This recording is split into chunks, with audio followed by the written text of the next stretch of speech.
నమస్తే వీధిని స్వాతం లక్ష్యం సమాజేతం. సమాజంలో చాలా రకాల వ్యక్తులు చూస్తుంటారు. ఒకరు తన దగ్గర ఉన్న దాంట్లో సంపాదించిన దాంట్లో 10% ప్రజలకు పంచాలని, కొంతమంది తన దగ్గర లేకపోయినా సరే కానీ సేవ చేయాలని కార్యక్రమం ఉంటుంది. అది ఏ కార్యక్రమం, కరోనా సమయంలో కావచ్చు, మామూలు సమయాలలో కావచ్చు. కొంతమంది టికెట్లు బుక్ చేసి వివిధ ప్రాంతాలకు టూరిస్టులకు పంచే వాళ్ళని కూడా చూస్తుంటాం. మరి టెంపుల్స్ దేవుని యొక్క ఈ మధ్యలో చాలా చూస్తున్నాం, అన్యక్రాంతం అయిపోతున్నాయి. దేవుడి యొక్క గుళ్ళ యొక్క మరి మన్యాలు కూడా అన్నీ కూడా. సో వీటిని రక్షించడానికి కూడా చాలామంది, కొంతమంది ప్రాణాలు సైతం కూడా లెక్క చేయకుండా వాటి కోసం పిల్ల వేయటం కానీ పరిరక్షించే విషయంలో చాలామంది ముందుకెళ్తున్నారు. ఈ అంశానికి సంబంధించినటువంటి మనతో డిస్కస్ చేయడానికి సూర్యాపేట జిల్లా కోదాడ నియోజకవర్గం మరి వేమూరి సత్యనారాయణ గారు ప్రస్తుతం మనతో ఉన్నారు. వారు చేస్తున్న కార్యక్రమాలను కూడా ముఖ్యంగా గమనించాల్సిన విషయం అంటే కాంగ్రెస్ పార్టీలో కూడా జనరల్ సెక్రటరీ చేసినటువంటి వ్యక్తి. వారి మాటల్లోనే వారి మనోగతం తెలుసుకుందాం. నమస్తే అండి. నమస్కారం సార్. ఎలా ఉన్నారు? బాగానే ఉంటారులేండి మీరు, ఎందుకంటే ధర్మాన్ని రక్షిస్తున్నారు కనుక. ధర్మాన్ని రక్షిస్తే ధర్మం మనం కాపాడుతుంది అనే సిద్ధాంతం ముందుకెళ్తున్నారు. ఇవన్నీ పక్కకి పెడదాం. Okay sir. అసలు మీరు రాజకీయ నేపథ్యంలో చూసుకుంటే కాంగ్రెస్ రాజకీయ నేపథ్యం, ఎందుకు మరి పార్టీలకు దూరం ఉంటున్నారు? అంటే మొదటి నుంచి మేము రాజకీయ అంటే మా కుటుంబాలు కూడా రాజకీయాలకి సంబంధం లేండి, రాజకీయాలతో సంబంధం లేకుండా నేనే 2000 నుంచి వివిధ పార్టీల కోసం పనిచేయడం జరిగింది. ఓకే. అదేవిధంగా నాకు కొంచెం పార్టీల పరంగా వచ్చినాక నాకు తెలుగుదేశం పార్టీ అంటే మన స్వర్గీయ నందమూరి తారక రామారావు గారు చెప్పినట్టుగా సమాజమే దేవాలయం, ప్రజలే మనకి దేవాలయం ప్రజలే దేవుళ్ళు అనే ఉద్దేశంతోనే ఆయన చెప్పిన స్ఫూర్తితోనే కొంచెం సేవ చేయాలని చెప్పని ఉంటే దానికి కూడా రాజకీయాలు కొంత అవకాశం ఉంటుందని చెప్పని ఆయన స్ఫూర్తి తీసుకొని వచ్చేసి మళ్ళీ నేను కూడా 2000 నుంచి వచ్చినాక 2012లో అనుకోకుండా చంద్రబాబు నాయుడు గారి సమక్షంలో తెలుగుదేశం పార్టీలో చేరటం. ఓకే. ఆ తర్వాత మా గ్రామ స్థాయి రాజకీయాలలో కొంత యాక్టివ్గా పనిచేయటం, అదేవిధంగా కొంత అభివృద్ధి కోసం చేసుకుంటూ అప్పుడు ఒక గ్రామ పంచాయతీలో 2014లో ఒక వార్డు మెంబర్గా నేను పనిచేయటం, వార్డు మెంబర్ల సమస్యలు కూడా చేసి వార్డు మెంబర్లు కూడా గౌరవవేతనం కావాలని చెప్పని పెద్ద ఎత్తున వార్డు మెంబర్ల పూర్వ వ్యవస్థాపక అధ్యక్షుడిగా చేయటం. ఏది కోదాడన టోటల్ గా స్టేట్ మొత్తం వార్డు మెంబర్ల ఫోరం వ్యవస్థ కాంగ్రెస్ పీరియడ్ తెలుగుదేశం పీరియడ్ లో బాగానే వ్యవస్థ బాగా గట్టిగా చేసాం. దాని మీద ఎంతో మందికి చేసినాం. తర్వాత వార్డు మెంబర్లు అని చెప్పంటే ఏదో టీ కప్పు బిస్కెట్ తినిపోయేది కాకుండా వార్డు మెంబర్లకు కూడా కొంత అవకాశం ఇవ్వాలి, కొంచెం పనుల విషయాలు కానీ ప్రశ్నించేది. ఏ వార్డులో గెలిచినా ఆ వార్డు ప్రజల సమస్యలు చెప్పని ఇప్పుడు ఎందుకంటే గాంధీజీ కూడా చెప్పారు, గాంధీజీ కనుక గ్రామ స్వరాజ్యం అని చెప్పంటే ముందు గ్రామాల్లో వార్డు మెంబర్లు కీలకం. అవును, ఇప్పుడు వాళ్ళకి తెలిస్తే ఇల్లు తిరుగుతుండే కాబట్టి పంచాయతీ వార్డు మెంబర్ మొదలు పెట్టుకుంటే పార్లమెంట్ సభ్యుడే అని చెప్పన్నా ఇక్కడే పునాది కాబట్టి దీనికి దాని మీద కొంత రాజకీయం నడడం జరిగింది. రాజకీయంలో కూడా నా వంతుగా ఎక్కడ లేని విధంగా గ్రామ పంచాయతీ, మా ఉమ్మడి గ్రామ పంచాయతీ ఆకుపోల గ్రామ పంచాయతీ ఉండే, ఆకుపోల గ్రామ పంచాయతీలో ఎన్నో అంటే గతంలో సర్పంచులు చేయలేని పనులు కూడా నేను నా గ్రామ అభివృద్ధి కోసం ఎన్నో మౌలిక సదుపాయాలు, కరెంటు కావచ్చు, లేకుంటే మన డ్రైనేజీ వ్యవస్థ కావచ్చు, సీసీ రోడ్ల నిర్మాణం కావచ్చు, ఇంకా పేదలకు రావాల్సిన కార్పొరేషన్ నిధుల నుంచి రావాలని చెప్పి 2014 నుంచి 2018 వరకు 2013లో చేసినాం. అంటే ఇప్పుడు టీఆర్ఎస్ పీరియడ్లో. సో వార్డ్ మెంబర్ కంటే మరి సర్పంచ్ నిధులు ఇవ్వాలి కదా. సర్పంచ్ నిధుల విషయంలో కానీ ఎమ్మెల్యే దగ్గర తీసుకొచ్చారా మీరు? ఎమ్మెల్సీనా, మినిస్టర్ అంటే, లేకపోతే మీ సొంతగా ఏమైనా ట్రస్ట్ లాగానా? సొంతగా అంటే గ్రామ పంచాయతీకి వచ్చే నిధులు ఉన్నాయి, అవి పారదర్శకతంగా ప్రాధాన్యత క్రమంలో ఖర్చు పెట్టాలని చెప్పండి. మాది 4 గ్రామాలండి. ఓకే. 4 గ్రామాల్లో మా గ్రామం మా దగ్గర సర్పంచులైనా కానీ మా వార్డుకు వచ్చేసరికి, మా గ్రామానికి వచ్చేసరికి కొంత వివక్ష చూపించేది. ఓకే. నేను అది దాన్ని పక్కన పెట్టేసి నా గ్రామంలో సర్పంచ్ వేరే గ్రామం అయినా కానీ మా గ్రామం కోసం పోట్లాడేసి మాకు వచ్చే దామాషా ప్రకారం ఎక్కువ నిధులని మా గ్రామం వరకు తీసుకొచ్చే దాంట్లో నేను సక్సెస్ అయినా. ఓకే. 4 గ్రామాలు ఉండడం వల్ల మా గ్రామానికి ఎక్కువ రావాలని ఫైట్ చేసేవాడిని. ప్రతి మీటింగ్ కూడా నేను అటెండ్ అయ్యేవాడిని సంపూర్ణంగా. అంటే కొన్ని సందర్భాల్లో సర్పంచులుగా హాజరైన సందర్భంలో ఉప సర్పంచ్ ఇన్ఛార్జ్ గా కొనసాగినారు, కానీ నేను లేని మీటింగ్ అంటూ గ్రామ పంచాయతీలో జరగలేదు. అప్పుడు కాంగ్రెస్ అప్పుడు నేను తెలుగుదేశం పార్టీలో. ఓకే. సో మరి ఎప్పుడు కాంగ్రెస్ లోకి మళ్ళీ కాంగ్రెస్ అని చెప్పంటే సరే, దాంట్లో మధ్యలో మళ్ళీ టీఆర్ఎస్ లో రావడం జరిగిందండి. టీఆర్ఎస్ జరిగింది. అక్కడ కొంచెం మనం ఇప్పుడున్న పొసకాగా అప్పుడున్న పరిస్థితుల వల్ల మళ్ళీ తర్వాత నోట్లకు ఉండడం జరిపింది. అనుకోకుండా అనూహ్యంగా 2018లో స్థానిక ఇప్పుడు ప్రస్తుతం ఉన్న ఎమ్మెల్యే గారు బొల్లం మల్లయ్య గారు ఆయన కోరిక మేరకు మళ్ళీ ఆయన టీఆర్ఎస్ పార్టీలోకి తీసుకుంటే మళ్ళీ నేను టీఆర్ఎస్ పార్టీకి రావడం జరిగింది. టీఆర్ఎస్ పార్టీలో ఆయన గెలుపులో నా వంతుగా నేను కూడా కొంత కృషి చేసి మా దగ్గర మా విలేజ్లో మంచి మెజారిటీ తీసుకురావడం జరిగింది. ఆ తదుపరి కొన్ని రాజకీయ పరిణామాల వల్ల గ్రామ స్థాయిలో ఉన్న చిన్న చిన్న ఓటుపోట్ల వల్ల ఓకే మళ్ళీ దాన్ని వీడి మన ఓడిపోయిన అప్పుడు మాజీ ఎమ్మెల్యేగా ఉన్న ఉత్తమ్ పద్మావతి గారి కోరిక మేరకు ఎంపీ ఎలక్షన్ లో ఉత్తమ్ కుమార్ గారు ఎంపీ కాంటాక్ట్ చేస్తుంటే మళ్ళీ పిసిసి అధ్యక్షుడు ఉన్న ఎంపీ మన ఉత్తమ్ కుమార్ గారి చేతుల నుంచి మళ్ళీ టవల్ కప్పించుకొని కాంగ్రెస్ పార్టీ కోసం పనిచేసిన, కాంగ్రెస్ లోనే ప్రస్తుతానికి కొనసాగుతున్న, కాంగ్రెస్ పార్టీ జిల్లా జాయింట్ సెక్రటరీగా ఉన్నా, కాంగ్రెస్ లో అంటే నేను రాజకీయాలతో మీరు గ్రేట్. ఇక్కడ ఇట్లా టీఆర్ఎస్కి వచ్చారు, ఎమ్మెల్యేని గెలిపించారు, కాంగ్రెస్కి పోయారు, ఎంపీని గెలిపించుకున్నారు. వాళ్ళిద్దరికి కూడా మెజార్టీ వచ్చింది. ఎటు సపోర్ట్ చేస్తే అంటే మెజార్టీ బ్రహ్మాండ మెజార్టీ వచ్చింది. Okay okay. సో మీరు విజయం సాధించారు ఈ విషయంలో? అంటే నాకు ప్రత్యేకం చెప్పండి, నేను ఒకసారి వార్డు మెంబర్కి చేశా. ఓకే. తర్వాత రెండోసారి మళ్ళీ మా ఊరు వచ్చేసి మామూలుగా గ్రామ పంచాయతీ అంటే కొత్తగా గ్రామ పంచాయతీ అయిన సందర్భంలో ఓకే మళ్ళీ నేను అంటే ఎమ్మెల్యే సర్పంచ్గా ఎమ్మెల్యే తర్వాత సర్పంచ్గా క్యాండిడేట్ నిలబెట్టిన, కానీ తను గెలిపించే దాంట్లో కొన్ని రాజకీయాల కారణాలు నేను ఓటమి పాలైన వార్డు మెంబర్గా. ఎందుకంటే చిన్న గ్రామం అయిపోయింది, ఓట్లు వచ్చేసరికి అంటే అనుకోవచ్చా ఊరికి చేసిన ఉపకారం పీని చేసిన కారణం ముందుకు రాదు కొంచెం అంటే ఆ టైంలో అనిపించింది. కానీ ఎప్పటికైనా సరే సేవ చేసి అంటే సేవలో ఆ తృప్తి ఈ పదవులు ఉన్నా లేకపోయినా ఆ సేవ చేయాలని చెప్పిన ఆశ. కరోనా సమయంలో బాగా పంచారట. అంటే కూరగాయల పంపిణీ చేయడం, వాళ్ళకి మనం ఎవరైతే మనకు వచ్చే దాంట్లో వాళ్ళకి కొంచెం మనోధైర్యం కల్పించడం, అవతల ఉన్న వాళ్ళకి కొంచెం మనం మెడిసిన్ గా దానికి సహకరించడం. ఓన్లీ మీ ఊరికైనా మండలమా లేకపోతే ప్రస్తుతానికి అయితే ఆ టైంలో మాత్రం అయితే మా గ్రామానికే చేసాం. ఎందుకంటే ముందు చెప్పారు కానీ ఇంటర్ వచ్చా బయటకు వెళ్ళిపోయి చెప్పారు. ముందు గ్రామం చూసిన తర్వాత మీ స్తోమ తిరిగి పనిచేశారన్నమాట. సో మరి అదేంది టెంపుల్ కూడా మీరు బాగా ముందుకెళ్తున్నారండి, భూమిని మొత్తం. టెంపుల్ అంటే సుదీర్ఘ అండి, ఎక్కడ లేని విధంగా 680 సంవత్సరాల చరిత్ర మా దేవాలయానికి ఉంది. స్వయంభూ శ్రీ కోదండరామస్వామి దేవాలయం. దాని మీద దానికి ఒక బుక్ కూడా ఉంది, మన దేశకి సాహిత్యం చెప్పని డాక్టర్ దాశరథి రంగాచారి గారు కూడా మా దేవాలయం దాశరథి రంగాచారి గారు స్వయంగా మా గ్రామానికి వచ్చేసి బుక్ రాయడం జరిగింది. చాలా సుప్రసిద్ధ దైవం శ్రీ స్వయంభూ అంటే స్వయంభూ శ్రీ కోదండరామస్వామి అంటే వెలిశారు.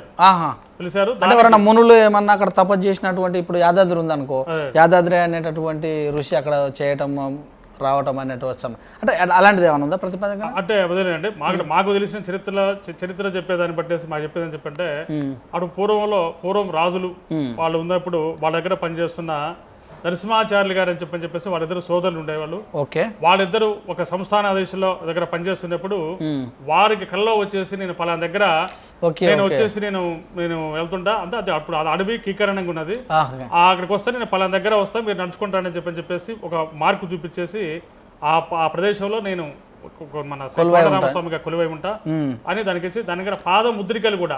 ఏ పీరియడ్ అది? అప్పుడు రాముడు అరణ్యవాసం తర్వాత. అంటే మా చరిత్ర మనకైతే 680 సంవత్సరాల చరిత్రను చెప్తున్నారు మనకు పూర్వీకులు. ఓకే. ఆ దేవాలయానికి అప్పటి ఉన్న సంస్థానీయులు కావచ్చు, అప్పుడున్న రాజులు చక్రవర్తులు కూడా నరసింహాపురం టెంపుల్ నిర్మాణం చేసేసి మొత్తం రాతి కట్టడం అంటే ఎక్కడ ఎంత చాలా బ్రహ్మాండంగా ఉంటది. నిర్మాణం ఎప్పుడు జరిగింది? అప్పట్లో జరిగిందండి అది, రాజులు అప్పుడే జరిగింది అది. ఆ నిర్మాణం జరిగి అప్పుడే ప్రతిష్టలు అంతా అయిపోయి ఉండే. దాని తర్వాత రాను వచ్చేసి అప్పట్లో 11 రోజులు కళ్యాణం జరిగేది. దాదాపుగా వాళ్ళు మన పెద్దలు చెప్పేదాని ప్రకారం 9 రకాలుగా వాహనాల మీద స్వామివారు ఊరేగింపుగా. ఎంత విస్తీర్ణం ఎంత ఉంటుంది టెంపుల్ వచ్చేసరికి అంటే దాదాపుగా ఒక ½ ఎకర్ చిల్లర ఉంటదండి. కళ్యాణ మండపం కూడా రాత్రి కళ్యాణ మండపం ఉంటదండి బ్రహ్మాండంగా.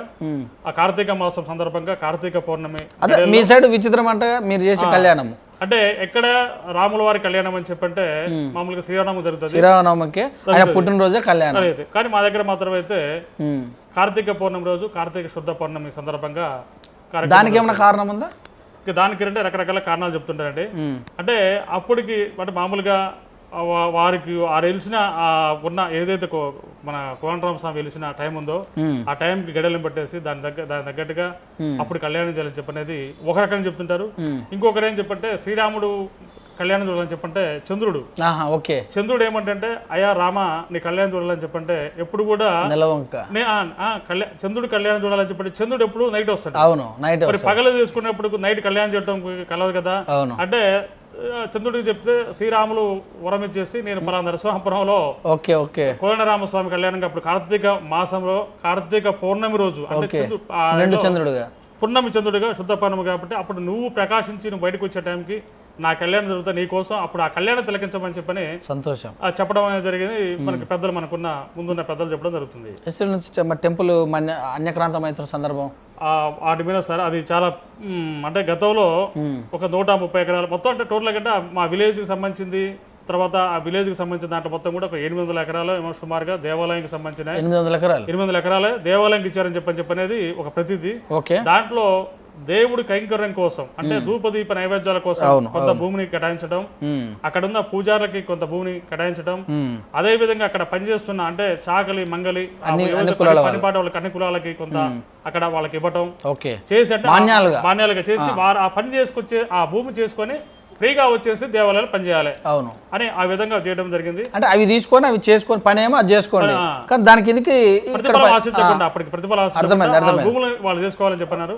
రాను కాలక్రమేణా మొత్తం కూడా ఎలా కొన్ని రికార్డులు మాయం చేశారో ఏం జరిగిందో దాంట్లో వచ్చేసరికి ప్రస్తుతానికి ఒకసారికి మనకు వచ్చేసరికి ఇప్పుడు 130 ఎకరాలు చెప్పేసినా కానీ రెవెన్యూ రికార్డుల ప్రకారం 55 ఎకరాలు మాత్రమైతే పాస్బుక్లుగా 94లో అప్పుడున్న ఒక దేవాలయం చైర్మన్ వాటిని దేవుడి పేరు మీదనే చేయించడం జరిగింది.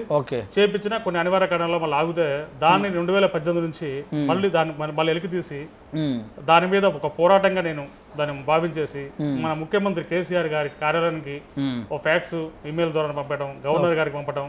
మీరు ఒక్కరు మరి ఈ సమితిలో సమితి అని చెప్పంటే కోదండరాం సేవా సమితిగా నేను అధ్యక్షుడిగా స్థాపించి నాతో పాటు కొంత మిత్రులు ఉన్నారు.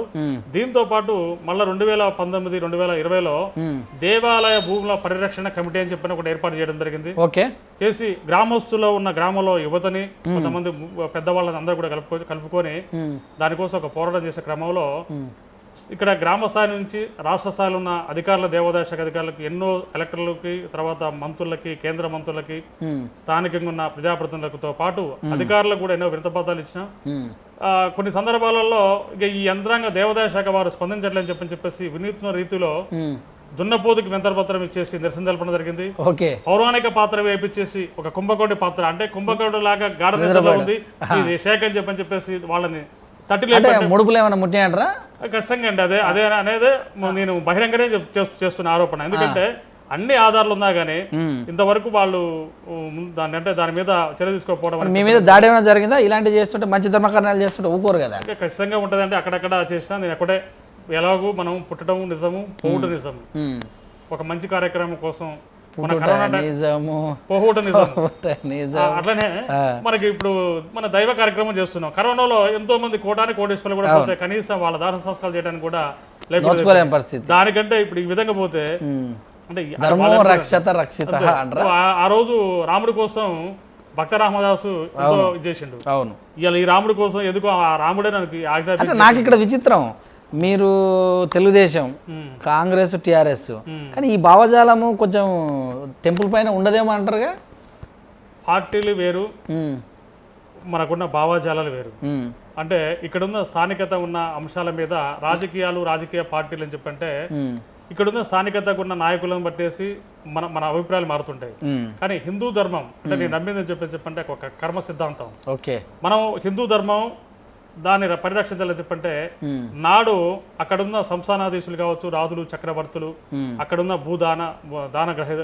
దానం ఇచ్చిన దాతలు వాళ్ళు గుళ్ళు కట్టించేసి దేవాలయాల కోసం చేసి వాళ్ళు వాళ్ళకి అప్పచెప్పేస్తే నేడు ఇవాళ కొంతమంది ప్రజాప్రతినిధులు అంటే అది మంత్రుల స్థాయి నుంచి పెద్ద స్థాయి వరకు కూడా అన్యాక్రాంతం అయిపోయిందని చెప్పని మనం చూస్తున్నాం. ఆ మధ్యకాలంలో దేవరాంజల భూమిలో కూడా మన రాష్ట్ర మంత్రి సీనియర్ మంత్రి ఉన్న ఈటల రాజేందర్ గారిని కూడా పెట్టడం చేశారు. కానీ నేటికి ఎంతో గొప్పగా చెప్పుకున్న ఈ ప్రభుత్వాలు కూడా అన్నీ ఉన్నా అంగన్వాడీలో షెడ్ అయినట్టుగా ఇవాళ అన్ని ఉన్నా కానీ దేవాలయ భూములు కానీ లేకుంటే ఇంకా మిగతా ఇతరతర భూములు కూడా కొంచెం అన్యాక్రాంతం జరుగుతున్నాయి. వాటి మీద కొంత ఒక ప్రక్షాళన వచ్చేసి ఎక్కడ అన్యాక్రాంతమైన భూములు కావచ్చు వాటిని దేవాలయ భూములు కనీసం ఏమంటుందంటే వాళ్ళ దగ్గర లాక్ వచ్చి వేరే వాళ్ళకి ఏమంటలే కనీసం కౌలు రూపంగా అంటే మేమేంటంటే దేవునికి ఇస్తే దాని లేకపోతే కళ్యాణం చేయాలని చెప్పంటే కూలి నాలుగు పోయి చేసుకునే మా దగ్గర కొంచెం అంతా సామాన్య మధ్యతరగతి పేద కుటుంబాలు వారు కళ్యాణం చేయాలని చెప్పంటే ఇంటింటికి పోయి మళ్ళీ చందాలు అడగొచ్చేసి భిక్షాటం చేయాల్సిన అవసరం లేకుండా దుస్థితి వస్తుంది. ఆ దుస్థితి నుంచి విముక్తి చేయాలి. రాములు వారికి మనం ఇట్లా ఈ విధంగా చేసే పరిస్థితి ఉండకూడదని చెప్పనేది నా కోరిక. దాంతో పాటు ఇంకా మనం అంటే గ్రామాలతో పాటు మా గ్రామ సమస్య, మా గ్రామంలో ఇంకా రోడ్లు ఉన్నాయి, ఆ నరసింహపురం వాకపోవాలని చెప్పనేసి ఆ రోడ్డు ఒకటి చేయాలని చెప్పని. అదే విధంగా నా చిరకాల కోరిక 3 నేను మా ఊళ్ళో చేయాల్సిన చెప్పినది. ఒకటి దేవాలయ భూములు ఉంది, రెండోది నరసింహపురం వాకపోవడం రోడ్డు, మూడోది ఇక మనం ఏంటంటే చివరి మజిలీ ఎంత కోటేశ్వరుడు అని చెప్పిన లాస్ట్కి వచ్చేసరికి అందరికి 6 అడుగులు ఉంటది. అది కూడా మొన్న దాకా లేదు. నిజంగా చెప్తున్నా, నా జన్మ ధన్యమైంది. ఆ విషయంలో కూడా అది కూడా కొంత అన్యాక్రాంతం అయితే అక్కడ ఉన్న ఆ భూమి కూడా అన్యాక్రాంతం చేస్తే, వైకుంఠ ధామాన్ని కూడా కొంత ఆక్రమణ చేస్తే దాని మీద సుదీర్ఘంగా పోవడం తీసుకొచ్చేసి మా స్థానికంగా ఉన్నప్పుడు మా జిల్లా కలెక్టర్ గారు వారి చొరవతోని, అప్పుడున్న జేసీ చంద్రరెడ్డి గారు జాయింట్ కలెక్టర్ గారు వారి చొరవతో తీసుకొచ్చేసి ఇవాళ ఆ వైకుంఠ ధామ నిర్మాణం చేపించే దాంట్లో ప్రధాన పాత్ర పోయించిన ఆ చెప్పుకోవడానికి ఎక్కడ కూడా అతిశయోక్తి ఏం కాదు. బహిరంగ మీ మీడియా ముందు చెప్తుంది. దాంట్లో నా కృషి. ఇదంతా ఎందుకు చేస్తారు సత్యనారాయణ అంటే? ఇవన్నీ చేస్తుంది చెప్పండి, ఆత్మతృప్తి, ఆత్మ సంతృప్తి. సంపాదించిన ఏం లేదు, ప్రజల కోసం ఏం చేసాం అనేది అంటారు. మనం ఎలాగ ఇప్పుడు వచ్చేది తెలియదు, పోయేది తెలియదు అంటే. అవును, ఈయనకి నిగుడ రహస్యం ఏంది, దీని వెనకాల ఏమైనా తాగిందేమో అని కోనాలు వేసిన వాళ్ళు ఎవరైనా అంటే ఉండొచ్చాడు దాంట్లో. అనేది ఇప్పుడు దాంట్లో ఆశించడానికే చెప్పంటే నాకు వేరే పదవుల మీద వ్యామోహం లేదు. ఇవాళ పదవుల మీద వ్యామోహం కావాలి చెప్పంటే పైసలు కావాలి. ఇవన్నీ పనులు చేసుకుంటూ వస్తుంటే పైసలు రా మనకి. నాకు వ్యాపారం లేదు అంటే వేరే వ్యాపారాలు లేదు, వ్యాపారం లేదు, వ్యాపకం లేదు, ఉన్నదో కొద్ది గొప్ప చెప్పంటే అరకొరాకుంటే నాకున్న దాంట్లో నాకున్నది ఒకటే కుమారుడు, ఉన్న కుటుంబం కూడా ఒకటే. ఎక్కడుందా నెంబర్ 1 గా ఉండాలని అనుకోవచ్చా? బ్రహ్మాండంగా అండి. ఒకటే ఎన్ని కోట్లు సంపాదించేసినా ఎదుటి వాడికి సాయం చేసే దాంట్లో తృప్తిని, అది వాళ్ళు మనం చేసేటప్పుడు మన దగ్గర పొందిన తర్వాత వాళ్ళ ఆశీర్వాదాలు, వారైతే ఏదో దీవెనలు ఇస్తున్నారో ఆ దీవెనలు ఆశీర్వాదాలు కనీసం ఒక రోజైనా వారికి కడుపు నింపితే, ఆకలితో నింపితే దానికంటే మించిన మహాభాగ్యం అని చెప్పని. ఎందుకంటే ఆడంబరాలు పోకుండా నేను మా వివాహ వార్షికోత్సవాలైనా లేకపోతే మా బాబు బర్త్డే వేడుకలు అని చెప్పినా, నా బర్త్డే అని చెప్పినా, ఇప్పుడు మనం వస్తుంటే మీరు హైదరాబాద్ పోతుంటే మన కోదాడ దాటిన తర్వాత ముకుందాపురం అని నేషనల్ పక్కన ఉండే ఇందిరా అనాథ వృద్ధాశ్రమం, అక్కడ పోయేసి నేను అక్కడ అందరికి అక్కడున్న ఏదైతే ఉండో దాంట్లో వాళ్ళకి అన్నదానం మేమే స్వయంగా తయారు చేసుకుని తీసుకుపోయి అక్కడ ఆడంబరాలు పోకుండా చెప్పి వాళ్ళకి ఆ పట్టడన్నం పెట్టేసి ఆ ఒక రోజు మీ ఇంట్లో జరిగే కళ్యాణానికి, ప్రజల కళ్యాణానికి ఉపయోగిస్తుంటారు. నేను ఇచ్చిన దాని స్ఫూర్తికి తీసుకొని స్థానికంగా మళ్ళీ ఈ నెలలోనే ఒక 4-5 కార్యక్రమాలు జరిగినాయి అక్కడ. హైదరాబాద్ లో ఉన్న ఒక మిత్రుడు ఇట్లనే మనకు సోషల్ మీడియాలో చూసి కొంత అమౌంట్ చేసి అన్న మీరు చేసిన బాటలో మేము కూడా అన్నదానం చేస్తామని చెప్పాడు. ఇంకొక గమనించాల్సింది చెప్పంటే మా స్థానికంగా ఉన్న మా ఎమ్మోరా గారు కూడా మాకు ఇచ్చిన పిలుపుకి వాళ్ళ బాబు బర్త్డే వేడుకలు మన 19th ఇదే అనాథాశ్రమాలు చేయమని చెప్పని నాతోనే అన్న మీరే వచ్చి చేయమని చెప్పి సూపర్. ఇక మనకి ఇంతకు మించి మనం ఇక చేయాల్సిన ఇక చేసుకుంటూ పోతుంటే ఎంతో కొంతమంది దీంట్లో అంటే మీరు మొక్కలాగా ముందుకు వెళ్తారు, శాఖలాగా వచ్చేవాళ్ళు అంటారు. ఖచ్చితంగా. అంటే నేను మొదలుపెట్టిన ఫంక్షన్ల కార్యక్రమం కావచ్చు, నేను అప్పుడు కాంగ్రెస్ ప్రభుత్వంలో పెన్షన్ రాకపోతే ప్రతి నెల 200 రూపాయలు కనీస అర్హత ఉండి వాళ్ళకి పెన్షన్లు ఇవ్వలేని పరిస్థితుల్లో ఆ రోజు ప్రభుత్వం ఉంటే, కొత్త పెన్షన్లు ఇవ్వకపోతే వారికి ప్రతి నెల అంటే ఒక 10 మందితో స్టార్ట్ అయిపోయి 50 మంది ఊళ్ళో వెళ్ళారు. ప్రతి నెల 10,000 రూపాయలు చొప్పున వచ్చేసి 3 సంవత్సరాలు వారికి అవకాశం ఇచ్చేసి మనం దాతల ద్వారానా లేకొచ్చేసి ప్రతి నెల రెగ్యులర్. ఇప్పుడైనా ఈ ప్రభుత్వం నేను అశక్తి లేట్ చేస్తుంది కానీ అప్పుడు మాత్రం 5వ తారీఖు లోపల ఇచ్చేది. నేను హ్యాండ్ గా తీసుకొచ్చేసి 5వ తారీఖు లోపల పిలిచి వాళ్ళకి అప్పుడు అప్పచెప్పేది. అది నాకు ఎంతో తృప్తినిచ్చింది. ఆ తృప్తి ఆశీర్వాదాలు మీకు ప్రమాణంగానండి. వాళ్ళు చేసే కార్యక్రమాలు దృష్టి పెట్టుకునే నేను ఇవాళ ఒక విధంగా చెప్పాలని చెప్పంటే ఈ కోదాడ నియోజకవర్గంలో స్థానికంగా ఉన్న కొంతమంది అంటే ఎమ్మెల్యే హోదాలు ఉన్న వాళ్ళు, ఎంపీ హోదాలు ఉన్న వాళ్ళు, వాళ్ళకి ఏమైనా అవకాశం దొరికిందా ముఖ్యమంత్రి దగ్గర కానీ కూర్చునేది ఇలాగ మీ పక్కనే అంటే కూర్చున్నట్టుగా మన స్వర్గీయ మన సీనియర్ నాయకులుగా ముఖ్యమంత్రిగా చేసి గవర్నర్ చేసిన కొండజేటి రోషయ్య గారి పక్కన వేదిక పంచుకొని ఈ సామాజిక కార్యక్రమాల్లో నాకు అవార్డు ఆయన దగ్గర తీసుకోవటం, ఆయన చేతుల మీద తీసుకోవటం, ఆ రోజు నుంచి సర్వీస్ గుర్తించేసి ఒక ఏదైతే కొన్ని సంస్థలు ఉన్నాయి, ప్రైవేట్ సంస్థలు, మరి ఇట్లాంటి సామాజిక సేవా కార్యక్రమాలు చేసే వాళ్ళని గుర్తించి రవీంద్ర భారత్లో కార్యక్రమం ఏర్పడేది దాంట్లో సెలెక్ట్ చేసుకొచ్చేసి నన్ను ఒక గెస్ట్ గా పిలిచి నా వర్ష గారి పక్కన కూర్చోబెట్టడం అని చెప్పేది నా జీవితంలో ఇక అంతకన్నా లేదు. ఒక సామాన్య రైతు కుటుంబంలో పుట్టి ఒక మారుమూల గ్రామంలో పుట్టిన నేను ఆ స్థాయికి తీసుకోగలిగిందని చెప్పంటే అది నా నేను చేసిన సేవ, అది ఒక మహాభాగ్యం. ఆయన ఇచ్చిన స్ఫూర్తి, రోషయ్య గారు ఇచ్చిన స్ఫూర్తితోనే ఆ రోజు నుంచి ఇంకా 24/7 360 రోజులు కూడా ఎక్కడ ఎవరికి ఆపద వచ్చిందని చెప్పంటే వారిని ఆదుకోవటమే ఒక ధ్యేయంగా నాకున్న సర్కిల్ని వచ్చేసి నాకున్న బంధుగణం కావచ్చు, మిత్రులు కావచ్చు, షేబ్లాస్ కావచ్చు, వారిని వాళ్ళకున్న ఆర్థిక స్తోమతను పెట్టేసి అక్కడ ఎవరికైతే అవసరం ఉందో వారితోని వీరికి అప్పచెప్పేసరి నేను మధ్య వారధిగా పనిచేస్తున్నా. అది నాకు చాలా ఆత్మసంతృప్తి ఇచ్చింది. అదే విధంగా మన సిరికొండ మహేశ్వరరావు గారితో ఎమ్మెల్సీగా ఉన్నాయన, అంతకుముందు స్పీకర్ గా ఉన్నారు, ఆయన దగ్గర నుంచి అవార్డు తీసుకోవడం, తర్వాత సముద్రాల వేణుగోపాలాచారి గారితో అవార్డు, చీఫ్ ఎలక్షన్ కమిషనర్ గా ఉన్న పార్థసారథి గారితో కూడా తీసుకోవడం, ఇట్లా రకరకాలుగా ఎంతో మంది ప్రముఖులతోని ఒక అవార్డు తీసుకున్న అవార్డు నా గురుతర బాధ్యతలని ఇంకా మరింతగా ముందుకు పోవాలి,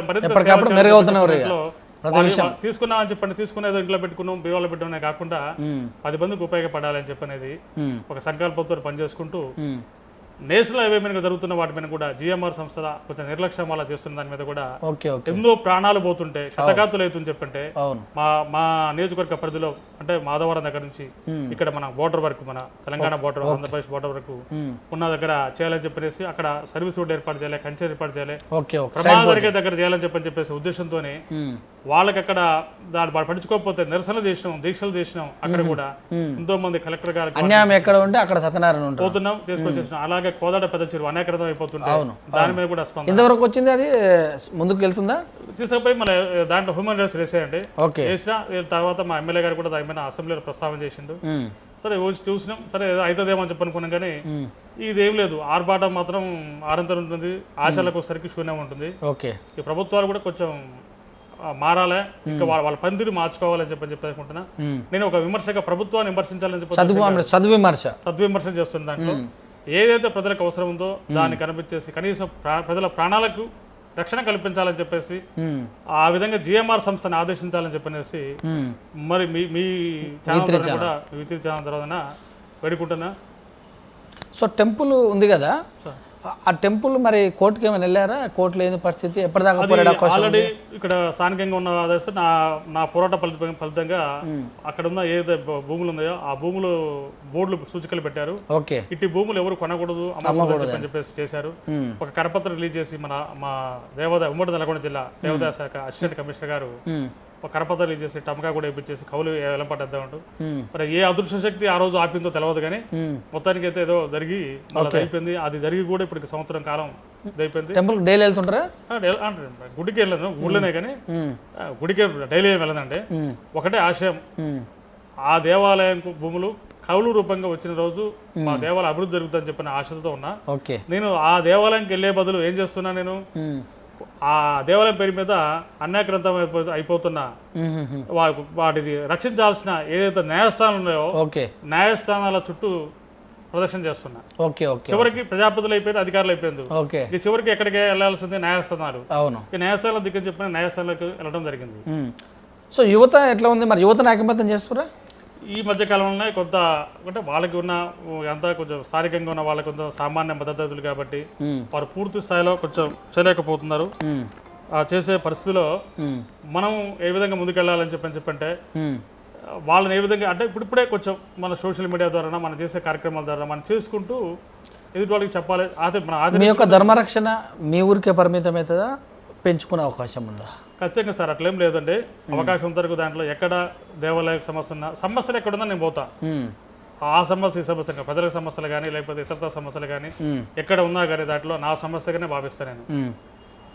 నా ఒక్కటి నమ్మకం ఉందా, ధర్మం గెలుస్తుందని నమ్మకం? ఖచ్చితంగా అండి. కాకపోతే 4 రోజులు కొంచెం ఇబ్బంది పడవచ్చు, కానీ అల్టిమేట్గా లాస్ట్కు ధర్మమే జయతి. సో చాలా మంది సంస్థలు కూడా ఉన్నాయి కదా, ఏబీవీపీ అని, విశ్వ హిందూ పరిషత్ అని, ఆర్ఎస్ఎస్ వాళ్ళని. సార్ ఒకటే ఇక్కడ సార్ నేను ఈ సందర్భంగా మీరు మంచి క్వశ్చన్ అడిగారు. నా మనసులో ఉన్న భావన అని చెప్పంటే జై శ్రీరామ్ అని చెప్పేసి, లేకుంటే జై జానకి రామ, లేకుంటే జై లక్ష్మణ్ రామలక్ష్మణ జానకి అని చెప్పని హనుమాన్ అని చెప్పని స్లోగన్లు ఇవ్వడం కాదండి. ధర్మాన్ని మనం కాపాడితే ధర్మం మనం కాపాడుతుంది. ధర్మం కోసం, దేశం కోసం అని చెప్పని చెప్తున్నారు ఇప్పుడు బీజేపీ వారు. కానీ ఇన్ని వేల ఎకరాలు అనేకరతం అవుతుంది చెప్పంటే ఈనాడు రాముడు, లక్ష్మణుడు, జానకి అని చెప్పేసి, జై శ్రీరామ్ అని చెప్పేసి, లేకుంటే జై హనుమాన్ అని చెప్పని చెప్తున్నా తప్ప ఈ రాష్ట్ర ప్రభుత్వం ఎక్కడైనా సరే ఒక్క ఎకరా భూమి కోసం కొట్లాడిందా? ఒక ఎకరా కోసం భూమి ఎక్కడైనా కోర్టులో ఫిల్ చేశారా? ఎక్కడైనా దీక్షలు చేశారా? పోగా అంటే నేను ఏదో విమర్శించాలని కాదు, మీ దృష్టికి వచ్చింది చెప్తాను, విమర్శించాలని కాదు, ఈటల రాజేందర్ గారి మీద ఆ దేవరాంజల భూములు అన్యాయక్రాంతం చేశాడని చెప్పని ఒక ఆయన మీద ఒక నింద వస్తే, అభియోగం వస్తే ఆయన దాన్ని టీఆర్ఎస్ ప్రభుత్వం పక్కకు పెడితే ఏ హిందూ ధర్మం కోసం పోరాటం చేస్తున్న ఈ బీజేపీ చెప్పుకుంటున్న ఈ బీజేపీ తనని ఇంకా దాన్ని క్లీన్ చిట్ తీసుకుని వస్తే ఓకే, అభ్యంతరం లేదు. నిందలు ఎవరి మీద రావచ్చు, నా మీద కూడా నిందలు ఆరోపణలు చేయొచ్చు. కానీ అవన్నీ కోర్టులోకి వచ్చేసి అది కాదు అని చెప్పని చేసుకున్న తర్వాత పాటలో తీసుకోవాలి. కానీ వాళ్ళు ఏం చేశారు, తీసుకొని వీళ్ళకి కూడా రాజకీయాలకు అతీతంగా అది హిందూ లేదు, ధర్మం లేదు, ఏం లేదు, మేము కూడా రాజకీయాల పక్కు రాజకీయంగా చేస్తున్నామని చెప్పిన దానికోసం రాజేంద్ర గారికి వచ్చేసి ఆయన పెట్టారు. నేను ఏమంటున్నానంటే పేరు కోసమే కాకుండా ఇవాళ ఆర్ఎస్ఎస్ ఉంది దాంట్లో చాలా మంది నాకు స్వామీజీలు, చాలా మంది ట్రస్టులు వాళ్ళతో నేను మాట్లాడుతున్నా చేస్తుంటా, మీకు రండి మేము కూడా మేము సహాయం చేస్తామని చెప్పని ఏదో చెప్తున్నారు, మోరల్ సపోర్ట్ పోతున్నారు, మీకు అండగా ఉంటామండి, అవసరమైతే మీరు కూడా మా వైపు రండి అంటే వాళ్ళ శక్తి పెంచుకోవడం కోసం నాలాంటి అంటే వాయిస్ ఉండి మాలో కలిసిపోమని చెప్పి సపోర్ట్ చేస్తామంటే మీకు ఎక్కడ మీకు వేదిక సరిగ్గా దొరకట్లేదు అని చెప్పని రీసెంట్గా ఈ మధ్యకాలంలో బాగా ఒత్తిడి చేస్తున్నారు. మీరు ముందైతే ఈ కార్యక్రమం చేయండి, తర్వాత ఆటోమేటిక్గా నా ముందే కాదు ప్రజలు కూడా మేము వైపు ఉంటారు హిందూ కోసం. ఇవాళ ఒకటంటే ఒక దరిద్రమని చెప్పంటే ముందు దేవాదాయ శాఖని రద్దు చేయాలి. ఓకే, అవును, ఎందుకంటే ప్రజల అసలు దేవాదాయ శాఖ అనేది గవర్నమెంట్లో ఉండి గవర్నమెంటే దాన్ని కాపాడలేకపోతున్నట్టు, అంతేగా. అందుకనే దీని మీద ఉద్యమాలు కూడా జరిగినాయి. అలా ఉద్యమాలు చేసి విఐపి దర్శనాలు కూడా టెంపుల్లలో చాలా ఇబ్బంది కలిగిస్తున్నాయి. అది చాలా ఇంక ఇబ్బందికరం సార్. మత మార్పులకు కూడా కొంత ఈ ప్రభుత్వాలు, ఎందుకంటే సామాన్యుడు దేవుడి దగ్గరికి వెళ్ళకుండా ఓ ఎంపీనో గవర్నరో మినిస్టర్ వచ్చినప్పుడు దేవుడికి విఐపి ఏంటంటే దీని గురించి మాట్లాడితే అక్కడ ఆయన ఏ పదవిలో ఉన్నా ఎంత ప్రాముఖ్యత గల వ్యక్తి అయినా భగవంతుడి కోసం వచ్చినప్పుడు సామాన్య భక్తుడు ఆ భక్తుడు కూడా ఇద్దరిని కూడా ఒకేలాగా చూడాలి. ఇంకొకటి ఏం చెప్పండి, ఇక్కడ ఎక్కడనే విధంగా ఏ మతాచారం లేదు. మన దగ్గరకు వస్తారికండి ముందు కార్ పార్కింగ్ అంటే ముందు మనం ఒక దర్శనంకి వెళ్ళాలని చెప్పంటే అక్కడ పార్కింగ్ కూడా పైసలు కట్టాలి. మన దర్శనం కోసం పోవాలని చెప్పంటే టికెట్ కొని పైసలు కట్టాలి. అక్కడ నుంచి దేవాలయానికి వచ్చేసి ఆ పూజారికి ఆయన షడగోపం పెట్టి పైకి చూస్తాడు, ఆయనకి ఎంత ఉందో దర్శనం. అక్కడ నుంచి మళ్ళీ ఆ దగ్గరికి వచ్చేసరికి ఉండి అక్కడ ఉండి టపటప కొట్టేసి కానికలు వేయండి అని చెప్పంటారు. అక్కడ కానికలే లేకపోతే ఏమైందో అని చెప్పేసి ఆ గ్లాస్ కాడకి వచ్చేసరికి చెప్పులు తీసే కాడ కూడా టికెట్ డబ్బులు కట్టాలి. కొబ్బరికాయ కొట్టాలని చెప్పి 20 రూపాయలు కొబ్బరికాయ ఆ పాట పెట్టేసి వాళ్ళ దగ్గర తీసుకొని 40 రూపాయలు చివరికి సార్ తలనీలాలు గుండు కొట్టించుకోవడానికి కూడా టికెట్. అసలు అప్పుడు దాతలు ఎకరాలు 1000 ఎకరాలు ఇస్తే ఇది వచ్చే ఈ ఆదాయం అంతా టికెట్ల మీద వచ్చే ఆదాయం ఎంత వచ్చే ఆదాయం వెళ్ళిపోతుంది. ఇక్కడ దర్శనం చేసుకోవాలని చెప్పని ఇంత వ్యయ ప్రయాసాలు పట్టి పోతున్నారు. అదే చర్చికి పోవాలన్నా మసీదు పోవాలని చెప్పన్నా ఫ్రీ. ఇంకా గమ్మత్ అని చెప్పండి, మన దగ్గర ఇవాళ స్వామీజీలు హైటెక్ స్వామీజీలు అయిపోయారు. మీరు ఒక విషయం అబ్జర్వ్ చేశారా, ఇప్పుడున్న వైఎస్ జగన్ తిరుపతికి పోవాలంటే ఎట్లా పోతాడు, ఆయన అదే రోజు 25th డిసెంబర్ రోజు చర్చికి వెళ్తాడు. సాధారణంగా ఎట్లా కూర్చుంటాడు ఆ రోజు, సాధారణమైన ప్రజలతోటి ఆ రోజు మాట్లాడగలుగుతాడు. ఈ తిరుపతికి ఇంకో దానికోసం విఐపి దర్శనానికి వెళ్తాడు. అదే సార్ ఇప్పుడు మన హిందూ ఇదే అంటున్నా, ఏది వచ్చేసినా సామాన్యుడికి అందరూ విఐపి లాగానే ఉండాలని చెప్పండి. మన హిందూ దానికోసరికి వీళ్ళు కేసీఆర్ కూడా రంజాన్ కానుకలు ఇచ్చే సమయంలో ఒక సామాన్యుడు లాగానే కూర్చుంటాడు మరి ఆ రోజు. కానీ ఇదే మన హిందూ దేవాలయం కోసం మాత్రమైతే అధికారుల అడవిడి చూస్తే అధికారుల అడవిడి పూర్ణ కుంభంతో స్వాగతం పలకటం, దానికి కొంచెం అక్కడ బ్రేక్ వేసి వీళ్ళ దర్శనం కోసం అక్కడ సామాన్లు ఇబ్బంది పడటం మనం నిత్యం చూస్తూనే ఉన్నాం. కొన్ని మధ్యకాలంలో ఒక మినిస్టర్ వస్తుందని చెప్పంటే కొత్తగా ఆంధ్రప్రదేశ్ లో చూసాం ఎంత ఘోరం. దాదాపుగా కనీసం ఒక 3-4 అవర్స్ చిన్న పిల్లలు వృద్ధులు ఎంతో ఇబ్బంది పడే సందర్భాలు ఉన్నాయి. ఆ సిస్టమ్ మారాలి, ఆ విఐపి దర్శనాలు మారాలి, ఈ లాబింగ్లు మారాలి, తర్వాత ఈ టికెట్లు ఇవన్నీ ఈ వ్యవస్థని మార్చేసి ఇవాళ ఒకటే సార్ ఇవాళ మత మార్పుల కారణం అని చెప్పంటే సామాన్యులు వచ్చేసి హిందూ దేవాలయాలు దర్శనం చేసుకోవాలని చెప్పంటే ఎంతో వ్యయప్రయాసాలు కూర్చుకుంటున్నారు. అదే క్రిస్టియన్స్ చర్చిలకు పోయినా లేకపోతే పోయినా వాళ్ళే ఇంకా భోజనాలు పెట్టి అక్కడ భోజనాలు పెట్టి పెళ్లిళ్ళ విషయాలలో కానీ ఫంక్షనాల విషయంలో ఇప్పుడు చెప్పాం కదా సార్. ఇప్పుడు మా దగ్గర మా కోదాడికి ఒక స్వామీజీ వచ్చాడు. ఆ స్వామీజీని దర్శనం చేసుకోవాలని చెప్పి ఆయన వచ్చేసి ఏదో 4 మంచిగా ప్రవచనాలు చెప్పాలని చెప్పంటే లక్షల రూపాయలు తీసుకునే దౌర్భాగ్య పరిస్థితి. అవును, ఇక మరి ఆయనకి రావాలంటే ఆయన తీసుకురావడం పెద్ద ప్రయాసం. అదే ఇప్పుడు ఎవరైనా ఫాస్టర్స్ వాళ్ళు వస్తే రోడ్ల మీద తిరిగి చెప్తున్నారు జనాలు, వాళ్ళే వచ్చేసి బుక్లు పంచుతారు వాళ్ళ బుక్స్. హిందూ ధర్మ ప్రచార పరిషత్ అని చెప్పిన వాహనాలు ఉన్నాయి, హిందూ ధర్మ ప్రచారం చేయాలి. అవును, అవి ఎక్కడో కనుమరుగైపోయినాయి. ఇంకో ఈ విషయం అబ్జర్వ్ చేశారా మీరు, మన భక్తులు కూడా తిరుపతికి ఎట్లా వెళ్తారు, ఎంతో వ్యాపారాలు ఖర్చు పెట్టుకోండి. మన ఊళ్ళో ఉన్నటువంటి ఇప్పుడు మీరు చెప్పినటువంటి టెంపుల్లో అక్కడికి వెళ్ళి అక్కడ దాన ధర్మాలు కానీ కనీసం అట్లీస్ట్ కుండీలో కూడా ₹1 లేని పరిస్థితి. ప్రజలు కూడా ఎట్లా మోపోయారు అంటే బంగారం ఉన్న దేవుడు కానీ బంగారం తయారయ్యేటువంటి దేవుడు కానీ టికెట్లు తీసుకున్నటువంటి దేవుడు కానీ 300 టికెట్ పెట్టుకున్న దేవుడు ఎక్కువ మోక్షం ఇచ్చనే ఆలోచనకు వచ్చేసారు. అదే అండి సార్. ఇప్పుడు దాని మీద అంటే మీరు అన్నట్టు ఒక గుర్తొచ్చింది నాకు. ఇప్పుడు వాస్తవానికి ఏం చెప్పంటే అక్కడికి వెళ్ళేసి లక్షలు ధనాలు ఇస్తుంటారు. కొంతమంది ఇప్పుడు నిలువుతోపడి అంటే కొత్తగా చెప్పని చేస్తుంటారు. కానీ మన ఊళ్ళో టెంపుల్ కనీసం టెంపుల్ కొబ్బరికాయ కొడుతుందుకు టైం ఉండదు. అదే సార్. దానికే సరే ఈ సందర్భంగా మేము గుర్తు చేశారు. ఒక మంచి దాన్ని ప్రశ్న లేవనెత్తే దాంట్లో దాని మీద ఒకటి ఉంది సార్. అంటే వెన్న చేత బట్టి వివరంబు తెలియక ధృతము కోరినట్టి అతని భంగి తాను దైవంబునదకురా విశ్వదాభిరామ వినరవేమ. అంటే జనరల్గా మామూలుగా వెన్న చేతిలో పట్టుకొని అంటే వివరం తెలక వెన్న చేతిలో పట్టుకొని వివరం తెలక ఒక అమ్మ ఒక మహిళ నెయ్యి కోసం పరిగెడుతుందంట.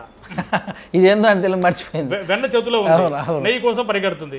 కానీ ఆ వెన్ననే కరిగిస్తే ఈ నెయ్యి అవుతుందనే సంగతి ఆ మహిళ గుర్తించలేకపోయింది. అట్లనే గ్రామంలో ఉన్న దేవాలయాలను వదిలిపెట్టేసి ఇక్కడ వదిలిపెట్టేసి అంటే గుర్తించలేక ఆమెకి వెన్న అంటే వెన్న ఉండి కాగబడితే నెయ్యి వస్తుందని చెప్పని ఎట్లా తెలవక ఆమె ఎట్లా పరిగెడుతుందో ఆమెకి ఇక్కడ ఉన్న గుళ్ళనే ఇక్కడ ఇది గుడే కదా, ఇక్కడే మనం చేసుకోవచ్చు, ఎక్కడున్నా భగవంతుడే కదా లేకుండా ఆయనకు ఉన్న వీళ్ళు తెలియక ఆ విధంగా పోతుందని చెప్పిన దాని మీద అప్పుడప్పుడు ఒక వేమన గారు ఒక ఇలాంటి వాళ్ళను చూసుకొని అట్లనే ఎక్కడెక్కడో పోయి గుళ్ళు గోపురాలు చేసి ₹1,00,000 దానం చేసే బదులు మన గ్రామంలో పక్కింటి వాడికి కష్టం వస్తే వానికి సాయం చేద్దాం, ఆకలితో వచ్చే వాళ్ళకి పట్టడి అన్నం పెడదామని చెప్పేది లేకుండా మానవ సేవే మాధవ సేవ అదే క్లారిటీ ఉంది. మానవ సేవే మాధవ సేవ ఇవాళ భగవంతుడు చేస్తున్నారు. కానీ సాటి పక్కవాడికి చెప్పంటే వాళ్ళకు ఒక పూట ఆహారం అందించాలని చెప్పనే పరిస్థితుల్లో ఇవాళ మానవత్వం అడ్డగలిసిపోతుంది. వీళ్ళు ఎక్కడెక్కడ చూసినా అనాథ వృద్ధాశ్రమాలు అనాథాశ్రమాలు వాళ్ళ రక్తం మార్చం ఓడిసి వాళ్ళ ఆసు సంపాదించి పెట్టేసిన పిల్లల మీద వాళ్ళని వివక్ష గురి చేస్తుంది చెప్పంటే పడుచుకొని పరిస్థితి గురించి చెప్పంటే ఈ మధ్యకాలంలో నేను supreme court chief justice N V Ramana గారికి ఒక లేఖ రాసిన.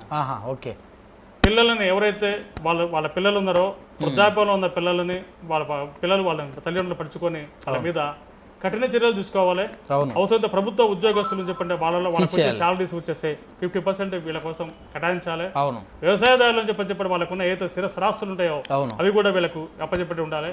కనీసం వాళ్ళకి ఏం లేకపోయినా కానీ వాళ్ళకి అవసరమైతే ఏం అంటే వాడి కూలినాలు చేసుకున్న వాళ్ళకైనా సరే అవసరమైతే గ్రామంలో వాళ్ళు అలాంటి వాళ్ళు పడుచుకోకపోతే ఆ పిల్లలకి వచ్చేసరికి ఏదో మనకు వస్తున్న కరెంట్ కావచ్చు లేకుంటే ట్యాప్ నీళ్లు కావచ్చు అవి కూడా కట్ చేసుకొచ్చేసి రేషన్ కట్ చేసుకొచ్చేసి తల్లిదండ్రులను చూసుకునే బాధ్యతని ప్రతి తల్లిదండ్రులకి ప్రతి కుటుంబం పిల్లలు వాళ్ళ చూసుకోవాలని చెప్పేసి కూడా దాని మీద ఒక లేఖ రాయడం జరిగింది. Super sir. మీరు అంటే మీకు ఈ స్ప్రో ఎప్పుడు వచ్చింది?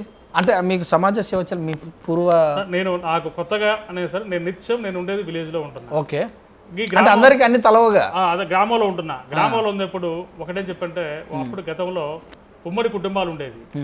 ఆ ఉమ్మడి కుటుంబాలతోనే మనకి బంధుత్వాలు అమ్మ నాన్న అక్క చెల్లి అని చెప్పేసి ఒక ఆప్యాయతలు ఒక ప్రేమ అనురాగాలు చెప్పని ఉండేది. అక్కడ ఎవరికి ఏ కష్టం వచ్చేసినా ఒకరికి వస్తే అందరూ కలిసి పంచుకునేది. ఇవాళ ఈ ఇంటర్నేషనల్ మన టెక్నాలజీ పెరిగి వచ్చేసే దాంట్లో ఈ టెక్నాలజీ పడిపోయి అంతా ఎక్కడికి ఎదిగిపోతున్నారు. వాళ్ళకున్న బిజీ షెడ్యూల్ వల్ల బయటికి వచ్చేసరికి అంటే ఇలా వాళ్ళకి ఏంటంటే సుదూర ప్రాంతాలకు వెళ్ళిపోవడం, సంపాదన దేగపోవడం. ఇవాళ కనీసం సార్ బయటికి వెళ్తే ఇవాళ ఎంతో మంది ప్రజాప్రతినిధులు కూడా ఉన్నారు. రాజకీయాల్లో వచ్చేసి వివిధ పోసాల సర్పంచులు వార్డు మెంబర్లు చేసే వాళ్ళు కూడా కన్నా తల్లిదండ్రులను పట్టించుకోకపోతుంటే ఇవన్నీ ఎందుకు వచ్చాయి సార్ నాకు కొత్తగా రావటంగా. వాళ్ళకి నాకు మా అమ్మగారు ఉందంటే నాన్నగారు ఎప్పుడో 97లో చనిపోయాడు. అప్పటి నుంచి నేను మా అమ్మగారిని అంటే పువ్వులక్క ఇంట్లో నుంచి కాలు కింద పడకుండా నేను మా అమ్మగారిని చూసుకుంటున్నా. నాకున్న సంతానం ఆడపిల్లలు పెద్ద సంతానం 9 మెంబర్స్. 9 మెంబర్స్ వాళ్ళని కూడా వస్తే వాళ్ళకి నాకు కలిగినంతలో వాళ్ళకి ఏ కార్యక్రమాలు చేసి పెట్టుకుంటూ పోతున్నా. అంటే నేను చేసుకుంటూ పోతున్నా కాబట్టి ఆ విధంగా గ్రామంలో ఎవరికైనా తల్లిదండ్రులు మా కుమారుడు అన్నం పెట్టలేని చెప్పంటే ఆ తల్లి నా కాడికి వస్తుంది. నన్ను ఆశ్రయిస్తుంటది. భూ సమస్యలు కానీ గెట్ల తగాదాలని ఏదైనా అమౌంట్ సంబంధించి కానీ పక్కపక్కన ఇట్లా పంచాయతీలు వచ్చేసిన దాంతో పాటు ఇట్లా భూములు పంచిచ్చిన అంటే కుమారులకు ఇస్తే ఆ కుమారులు అవి వాటిని అనుభవించుకుంటూ తల్లిదండ్రులని కనీసం పట్టడన్నం పెట్టలేని పరిస్థితికి వస్తుంటే వాళ్ళు మా దగ్గరకు వచ్చినప్పుడు సమాజంలో జరుగుతున్న రుగ్మతలు, సమాజంలో జరుగుతున్న అంశాలు, వాళ్ళు పడుతున్న బాధలు కళ్ళారా చూసిన వ్యక్తిగా ఓకే అది అంటే నేను చాలా మంది అందరూ చూస్తుంటారు, అవును కానీ అవును అవును మనకెందుకులే అని చెప్పని మిగతా వదిలేస్తారు. నేను అట్లా అనుకోను. ఏదున్నా కొంత మార్పు రావాలని చెప్పంటే ఎవరో ఒకళ్ళు ముందుకు రావాల్సి ముందుకు తీసుకురావాలి. అవును వాటిని అధికారుల దృష్టికి, ప్రభుత్వాల దృష్టికి తీసుకుపోవాలి. అంబులెన్స్ ఉన్నా దానికి ఫోన్ చేసేవాడు కావాలి చేయాలి కదా. వాటిని కాపాడాలని చెప్పిన ఉద్దేశంతో వాళ్ళ కోసం ఎంతో ఇట్లాంటి వాళ్ళని కొంచెం చూస్తుంటే చెప్పి నచ్చజెప్పి, లేదమ్మా అట్లా ఉండండి, మీరు పెట్టాలరా బాబా అని చెప్పి నా కుర్రోళ్ళ పిలిపించేసి అమ్మకి పెట్టాలి, ఇక అక్కలు ఇట్లా విధంగా చూసుకోవాలి, మన కుటుంబాలు ఈ విధంగా చూసుకోవాలి, మనకి ప్రేమ అనురాగాలు ఉండాలి, అది ప్రేమ బాంధవ్యాలు ఉండాలి. ఆ విధంగా ఉండే వాళ్ళు చిన్నప్పటి నుంచే పిల్లలకి మనం ఒక మంచి నేర్పితే అది ఒక సంస్కారవంతంగా పెరిగి పెద్ద అదే ఆలోచనలు వస్తాయి. అవును, మన సనాతన ధర్మంలోనే ఉందండి. ఈ మధ్యకాలంలో ఈ విదేశీ విద్య పోకడలతోటి కూడా వచ్చినా మనకి అదే సార్. ఇప్పుడు ఏంటంటే వాళ్ళకి చెప్పేవాళ్ళు లేక ఉమ్మడి కుటుంబాలు చెప్పంటే సినిమాలు చేయాల్సిన పరిస్థితి వచ్చింది ఇప్పుడు మన సంప్రదాయాల మీద చేసి అప్పట్లో వాటి మీద అదే ఉమ్మడి కుటుంబాలు ఉంటే ఇవన్నీ వాళ్ళకి చెప్పే అవకాశం ఉంటుంది. ఇప్పుడు అవకాశం లేకుండా పోయింది. అదే కోట్లు మెట్లు ఎక్కాల్సిన జంటలు పెరిగినాయి, ఇంట్లో సరిగా మెట్లు సరిగా లేకపోవడమే. సో మీ లక్ష్యం ఏమైనా ఉందా సార్? ఒకటే సార్, నా లక్ష్యం అంటే ఎక్కడ కూడా మన కోసం అహర్నిశలు కష్టపడి మనల్ని కన్న తల్లిదండ్రులకి ప్రతి ఒక్క కుటుంబం, వాళ్ళ కుమారుడు కానీ కూతుళ్ళు కానీ వారిని కంటికి రెప్పలాగా వారికి తుది అంటే వాళ్ళకి ఏది కాలం చేసేంత వరకు కూడా వాళ్ళకి ఎలాంటి ఇబ్బందులు లేకుండా చూసుకోవాలని చెప్పనేది మెయిన్గా వాళ్ళకి తల్లిదండ్రులకి కాపాడాలి. మనకి జన్మనిచ్చిన జన్మ కారకులే అని చెప్పని మనకు వాళ్ళు ఇవాళ మన పైరుకులు అని చెప్పండి, ఇవాళ ఏ స్థాయిలోకి వెళ్ళిపోయినా కానీ, ఏ ఉద్యోగం చేస్తున్నా, ఎలాంటి ప్రజాప్రతినిధి ఎంత ఉన్నతమైన దాన్ని చదువులు చదివినా అనుభవిస్తున్నా అంటే దానికి మొత్తం కూడా కారకులు మన తల్లిదండ్రులు. అలాంటి కన్న తల్లిదండ్రులని ప్రేమించలేని వాడు నా దృష్టిలో వాడు మనిషే కాదని చెప్పనేది నా ఉద్దేశం. కళ్ళు లేని విశ్వం చూడలేదు, కన్న తల్లిదండ్రులు లేని జన్మ లేదు. అదే దాని తర్వాత ఎక్కడ కూడా అంటే ఈ రాష్ట్రంలో, ఈ దేశంలో కూడా ఎంతో గొప్పగా మన జీడీపీలో ముందుకు పోతుందని చెప్పి ప్రభుత్వాలు చెప్తున్నాయి. ఏదో సంక్షేమ పథకాలు ఇచ్చి, అరాకొర సంక్షేమ పథకాలు ఇచ్చేసి పెద్దగాళ్ళగా నీళ్ళలో చేస్తున్నాం చెప్పని చెప్తున్నారు. అదేంటే నా లక్ష్యం అని చెప్పంటే ఎప్పుడైతే మన భారతదేశంలో మన తెలంగాణ కావచ్చు టోటల్గా అనాథ శరణాలయాలు అనే దుస్థితి లేకుండా, అసలు శరణాలయాలు చెప్పని ఉండకుండా ఉన్న రోజే మన ముందు కొంత మన దేశం అభివృద్ధి చెందింది. గోవులను కాచే దేశం గోశాలలు అయిపోయింది సార్. ఎంత అర్థమైందా? ఇప్పుడు గోవులు ఫ్రీగా తిరిగేవి, ఇప్పుడు గోశాలలు అయిపోయినాయి. అంటే తల్లిదండ్రులు కూడా ఇళ్ళల్లో ఉండేవాళ్ళు, ఇప్పుడు వాళ్ళకు చాలా అయిపోయింది. అందుకనే అంటే నాకు ఉద్దేశం ఉంటే ఈ అనాథ శరణాలయాలు లేని దేశంగా ఉన్నప్పుడే మన దేశం, మన రాష్ట్రం సుభిక్షంగా ఉంటుందని చెప్పని కోరుకుంటున్నా. చిన్న కుటుంబం, చింతలేని కుటుంబం అని ఎవరు తీసుకొచ్చారో కానీ అంతే కదా.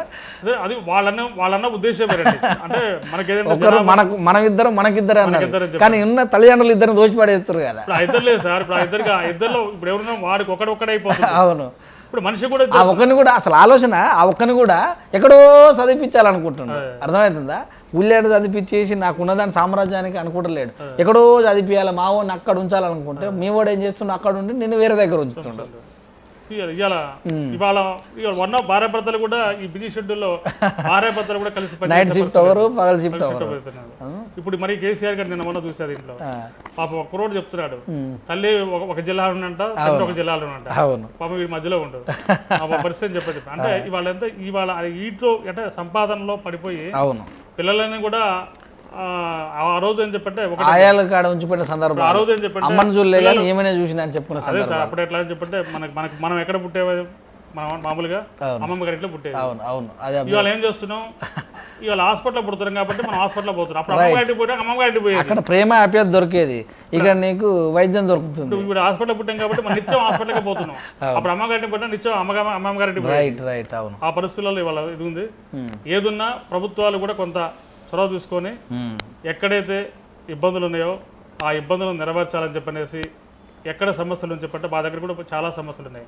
సరే ఒక రోజుకి మార్పు రాకపోవచ్చు, కానీ ప్రజలలో కొంచెం చైతన్యం రావాలి, ప్రజల్లో ఒక మానవత్వం అనేది రావాలి. ముందు ఒకటేం చెప్పంటే అందరికి కూడా ఏం చెప్పంటే వీళ్ళందరూ భక్తితో పోవట్లేదండి దేవాలయాలకి. అవును, చేసిన ఏదో పాపాలను ప్రక్షాళన చేసుకొస్తాను చెప్పినది అంటారు, కానీ మొక్కు అంటారు. అది కదా సార్, నాకు ఈ కోరిక వెళ్తే నీకు మొక్కు అంటున్నాను. దాన్ని కూడా కమర్షియల్, కానీ దేవుడు అనేవాడు అన్నీ గమనిస్తుంటాడు. దాంట్లో మనం ఎందుకు చేయాల్సినంత ఏదో రహస్యంగా ఎక్కడో తప్పు చేసాం, ఇది మనం చూడట్లేదని చెప్పారు. సర్వాంతరామి, ఇందాక మీరు అన్నట్టు సర్వాంతరామి, ఆయనకి ఎక్కడ ఏం చేస్తున్నా చెప్పేసి కూడా ప్రతిదీ కూడా అనుకుంటారు. కానీ ఎప్పుడైనా సమాజంలో మనం పుట్టినాం, ఏదో ఒక సందర్భంలో మనం పోవటం కర్మం. కానీ మధ్యలో ఈ జీవితాన్ని నలుగురికి ఆదర్శంగా మనం చేసే సంకల్పం 10 మందికి ఉపయోగపడేలాగా మనం చేసే కార్యక్రమాలు 10 మందికి చేరువయ్యేలాగా, ముఖ్యంగా పేద బడుగు బలహీన వర్గాలకు, పేద ప్రజలకు, వృద్ధులకు, అనాథలకు ఎంతో కొంత మన చేతనంత వరకు సహాయ సహకారాలు చేయాలని చెప్పని దాంట్లో భాగంగా ప్రతి ఒక్కరు కూడా అసలు ఇప్పుడు మీరు ప్రత్యేకించి అంటే నేను సోషల్ మీడియాలుగా పత్రికల్లో కూడా ఎట్లాంటివి ఏదైనా ఉంటే నేను ఆర్టికల్స్ చేయటం, తర్వాత వాటికి నేను ఒక వార్తలు ఇస్తే దాంట్లో కూడా మా మీడియా మిత్రులు కూడా ప్రమాణమైన నాకు ఒక అంటే సామాజిక ఉద్యమకాడిగా, సామాజిక కార్యకర్తగా నేను చేసే ప్రతి పని వాళ్ళు అబ్జర్వ్ చేస్తుండే కాబట్టి మనకి విరివిగా మనం ఇచ్చిన ప్రతి వార్తని వాళ్ళు మంచిగా వాళ్ళు, ఎందుకంటే వాళ్ళ దాంట్లో వాళ్ళు వేరే రకంగా అంటే ఇది సామాజికంగా చేసే కార్యక్రమాలు కాబట్టి 10 మందికి ఉపయోగపడే చూస్తున్నారు. ఇది చేసే దాన్ని మిగతా వాళ్ళు ఆచరిస్తారని చెప్పే ఉద్దేశంతో పత్రికా మిత్రులు మొత్తం కూడా మా మండలంలో ఉన్న వాళ్ళు కావచ్చు, మా కొదట ప్రాంత వాసులు కావచ్చు, మనం చేసేవాడు వెన్నింటి ప్రోత్సహించడం, ఎంతో మంది పెద్దలు నాకంటే వయసులో పెద్దవాళ్ళు కావచ్చు, వివిధ రంగాల్లో ఉన్న వ్యక్తులు కూడా మనల్ని అభినందించడం, వారిచ్చే స్ఫూర్తితోనే నేను ఇంకా ముందుకు పోవాలని చెప్పిన ఒక ఉద్దేశంతోనే నేను ఈ సేవ అనే దాన్ని వేసుకుంటూ ఇంకా ముందు కూడా ఎన్నో రకాలుగా మనకి అంటే అవకాశాలు వస్తున్నాయి. అంటే మన ఉపరాష్ట్రపతి గారితో ఒక చిన్న అవార్డు నన్ను ఎంపిక చేయడం, మొన్న స్వర్గీయ నందమూరి తారక రామారావు జయంతి ఉత్సవాల భాగంగా మనం చేసిన కార్యక్రమాలకి చేయడం, అట్లనే ఈ మధ్యకాలంలో అంటే ఇవాళ రేపట్లో మళ్ళీ గవర్నర్ గారి దగ్గర కూడా మనల్ని ఒక సంస్థ నుంచి మనని అవార్డుకి ఎంపిక చేసి గవర్నర్ గారి చేతులు మించి అది ఇవాళ రేపు కావచ్చు, అది నాకు మా మిత్రుడు ఒకడు ఫోన్ చేసి చెప్పడం జరిగింది. అట్లా ఈ అంటే నా బాధ్యతలు మొత్తం కూడా రోజుకి వాళ్ళ దగ్గర తీసుకున్నా అని చెప్పంటే దాని దగ్గరికి మనం పనిచేయాలి. ఎక్కడ ఒకటే సార్, ఒక మచ్చలేని రాజకీయంలో కూడా ఒక మచ్చలేని నాయకుడిగా మనం చేసే కార్యక్రమాలు దాంట్లో కూడా ఎక్కడ కూడా ఎవరితో నిర్భయంగా నేను మీ ఛానల్ ద్వారా చెప్తున్నా దాంట్లో నిక్కచ్చిగా నా షర్టు ఎట్లుందో వైట్గా అంత క్లీన్గా అంత ఇదిగా దాంట్లో ఈ రకంగా నేను ఎక్కడ కూడా నీతి నిజాయితీకి నిరుడద్దంగా ఏదో మనకు దాంట్లో ఉన్నంతలో బతక అంటే అంగులకు ఆర్భాటాలు పోకుండా ఎదుటివాడిలాగా జీవించాలని చెప్పేసి ఎప్పుడు కోరుకుంటే మనం అప్పుడే మన పతనం స్టార్ట్ అవుతుంది. మనకు ఉన్నంతలో తృప్తిగా ఉన్న దాంట్లోనే బతుకుదాం, 10 మందిని బతికిద్దాం, మనకు లేకపోయినా దగ్గొచ్చేసి మధ్యలో ఉన్నవాడి దగ్గర దగ్గొచ్చేసి లేని వాళ్ళకి అందించేలాగా ఏర్పాటు చేద్దామని చెప్పిన ఒక ఆశయంతోనే నేను జీవిస్తున్నా. నాకంతా కూడా నేను చేసే ఒక మంచి కార్యక్రమాలే, నాకు ఒకడే కుమారుడు, నా కుమారుడు వాడు కొంచెం మంచిగా ఉన్నతం చదివేసి వాడు కూడా సమాజానికి ఉపయోగపడాలి, తద్వారా నా ఆశయాలను కూడా నేను ఏమైనా మిగిలిస్తాను, ఆశయాలను కూడా నా కొడుకు తీసుకుపోవాలని చెప్పేసి మీ ఛానల్ ద్వారా ఈ చూస్తున్న ప్రతి అంటే రేపు పొద్దునే చూసే ప్రతి ప్రజానికానికి కూడా కొందరైనా మార్చి కొందరైనా ఈ సేవా దృక్పథంతో ముందుకు రావాలని చెప్పని కోరుకుంటూ 10 మందిలో 10 మంది ఎందుకంటే నేను చేసే కార్యక్రమాలు నన్ను ఆసరాగా తీసుకొని నేను వసదాన కార్యక్రమం చేస్తుంటే దాన్ని వేరే వాళ్ళు కూడా వసదాన కార్యక్రమాలు చేసే సందర్భాలు నేను అన్నదానం చేస్తానని చెప్పంటే మిత్రులు కొంతమంది వచ్చేసి అన్నదానం చేసే కార్యక్రమాలకు వచ్చేసినాయి. అట్లా ప్రతి దాంట్లో కూడా మనం చేసే ప్రతి మంచి పనులు నేను చేస్తున్నాను చెప్పంటే దాంట్లో నేను ఒక మంచి కార్యక్రమం చేస్తాను చెప్పంటే నాకెందరూ ప్రత్యక్షంగా పరోక్షంగా ఆర్థికంగా కూడా నాకు ఒకవేళ కొంచెం నాకు ఉన్నాయని చెప్పంటే ఇలాంటి మిత్రులు కొంతమంది కూడా ఆర్థికంగా కూడా నాకు సహకారం అందించడం, వారికి వెన్నంటే నాకు నన్ను ప్రోత్సహించడం కూడా ప్రతి ఒక్కరికి నేను కూడా అందరికి రుణపడి ఉంటా. అందరికీ ఇలా మన సమాజంలో జరుగుతున్న రుగ్మతల మీద పోరాటం చేయాలని చెప్పిన మొత్తం కూడా మాలాంటి సామాజిక ఉద్యమకాలు మీకు చాలామంది ఉన్నారు. అందరం కలిసి సంఘటితంగా ఇంకా ముందుకు తీసుకుపోవాలని చెప్పని కోరుకుంటున్నాను. మాట చివరిగా చెప్పండి, నేను ఈ కోదాడ నియోజకవర్గంలో అంటే సరే ఇందాక నేను వద్దు అన్న మీకు చౌదరి అని చెప్పని సరే నాకంటే నేను అంటే కొంతమందికి కమ్మ అనే దాని మీద కొంత కమ్మ పిచ్చి కుల పిచ్చి అని చెప్పని అంటారు, కులగజ్జి అని చెప్పంటారు. మీడియా ద్వారా నేను చెప్తున్నా అలాంటి వ్యక్తులకి ఒకటే, నేను ఖచ్చితంగా నా కులాన్ని ప్రేమిస్తా, నా మతాన్ని ప్రేమిస్తా, అంతకంటే ముందు నా కన్న తల్లిని ఎట్లయితే నేను ప్రేమిస్తానో అలాగే నేను కులాన్ని ప్రేమిస్తా, తల్లిని మన సమాజాన్ని ప్రేమిస్తా. కానీ నా కులం గొప్పదని చెప్పాను కదా, నేను ఏ కులాన్ని కూడా విమర్శించను. నాకు అందరూ కూడా హిందూ ముస్లిం అందరూ అంటే క్రిస్టియన్ అందరూ బాయి ఆ సంకల్పంతో అంటే ఎవరికైనా సరే మన మదర్ని ఎట్లా మనం అమ్మ నాన్న ఎట్లా ప్రేమిస్తామో అట్లా కులాన్ని ప్రేమించడం కూడా తప్పేం లేదు. ప్రతి ఒక్కరికి కులం అనేది చెప్పండి. నేను ఈ నియోజకవర్గంలో కమ్మ సంఘానికి ఉపాధ్యక్షుడిని, గడప గడపకు కాకతీయ కమ్మ సంక్షేమ స్లోగంతో వచ్చేసి మా దాంట్లో కూడా మీ కమ్మ అనగానే ఏదో రాజకీయాలు లేకుంటే వ్యాపారాలు లేకుంటే ఇంకోదని చెప్పాను కాదు. కమ్మ ప్రేమ అమ్మ ప్రేమ కంటే గొప్పది. కమ్మ ప్రేమ అంటే కమ్మ వారు ఎప్పుడు కూడా ఎదుటి వారిని కలుపుకొని పోయి ఎదుటి వారికి మంచి చేయాలని చెప్పిన తలంపుతోనే సంకల్పంతోనే ఉంటారు తప్ప ఎక్కడ కూడా మేము వేరే వాళ్ళ పట్ల వివక్ష కానీ ఉండదు. నేను అన్ని సామాజిక వర్గాలతో కలిసిమెలిసి ఉంటా. నాకు అన్ని కులాల వాళ్ళు, అన్ని మతాలకు సంబంధించిన వ్యక్తులు కూడా నాకు చాలా ప్రాణమిత్రులు, ప్రాణంగా ప్రేమించే వాళ్ళు కూడా ఉన్నారు. ఓకే, ఈ సందర్భంగా ఆ మిత్రులకు కూడా చెప్తున్న దాంట్లో అదేం లేదు, మీరు వేరే రకంగా భావించమాకండి. ఓకే, కులం అనేది అది నేను పెట్టింది కాదు, నేను ఈ కులాలను పుట్టాలని చెప్పి నేను కోరుకుంటే పుట్టలేదు. వచ్చిన కులంలో పుట్టిన కాబట్టి ఆ గౌరవాన్ని కాపాడాలని చెప్పనే ఒక విషయంతోనే ముందుకు పోతున్నాం. Okay sir, thank you sir, thank you very much. So నేను చెప్పినట్టుగానే కృతాయుగంలో నరసింహస్వామిలాగా హిరణ్యకశిపుడిని చింతించండి అన్నట్టు, త్రేతాయుగంలో రాములాగా రావణాసురుడిని చింతించినట్టు, ద్వాపర యుగంలో కృష్ణుడై కంసుని వధించినట్టు, కలియుగంలో కలికి దేవుడు వచ్చేలోపు మీలాంటి ధర్మకర్తలు ధర్మం కోసం పనిచేస్తూ, దేవాలయ పరిరక్షణ కోసం పనిచేస్తూ, మనసులలో ఉన్నటువంటి ఎవరైతే మరి తల్లిదండ్రులను చూడని వాళ్ళందరినీ కూడా మీ యొక్క లక్ష్యంతో అనాథలకు భోజనాలు పెట్టే విధంగా ఫస్ట్ మానవ సేవ అంటేనే మాధవ సేవ అనే విధంగా మీరు ముందుకెళ్ళని మనస్ఫూర్తిగా కోరుకుంటూ ధన్యవాదాలు. నమస్కారం సార్, థ్యాంక్ యూ. చూస్తూనే ఉండండి, ఇలాంటి ఆదర్శమూర్తులను ఆదర్శంగా తీసుకోండి, సమాజ సేవ చేయండి. అంతవరకు చూస్తూనే ఉండండి విత్ న్యూస్, లక్ష్యం సమాజహితం. మీ సురేష్ దండు.